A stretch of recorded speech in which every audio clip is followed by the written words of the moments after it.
kukamata mtuhumiwa anaitwa Ibrahim Mzumbi Mgeni, ana umri wa miaka 31, mkazi wa kijiji cha Makere, wilaya ya Kasulu, mkoa wa Kigoma, kwa tuhuma za kujipatia fedha kwa njia ya kitapeli.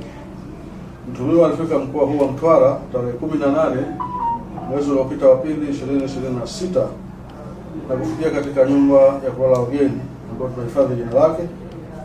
Ilipofika tarehe 26 mwezi wa pili 2026, mtuhumiwa huyu alikwenda katika ofisi ya mkuu wa wilaya ya Mtwara na kuonana uongozi wa wilaya hiyo na kuomba kibali cha kusaidiwa kupata michango ya fedha kutoka kwa watu binafsi na taasisi mbalimbali ndani ya wilaya ya Mtwara kwa madai ya kuwa ana changamoto ya kuongea, yaani yeye ni bubu.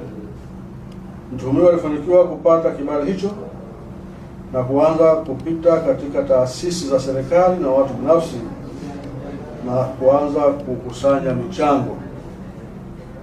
Baada ya ufuatiliaji wa kina, ilibainika kuwa mtuhumiwa hana changamoto yoyote ya ulemavu wa kuongea, yaani sio bubu, bali ameamua kutumia njia hiyo kwa lengo la kujipatia fedha kwa njia ya kitapeli.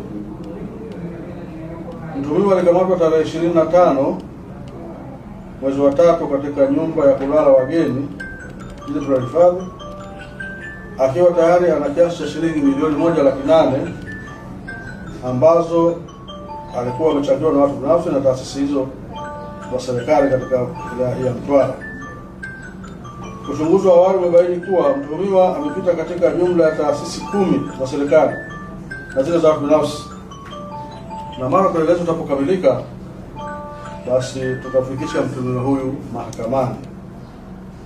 Jeshi la Polisi mkoa wa Mtwara linaendelea kufanya ufuatiliaji mkali dhidi ya baadhi ya watu wanaofanya utapeli na kujipatia fedha kwa njia ya kitapeli au danganyifu kwa watu wengine ama taasisi nyingine za serikali.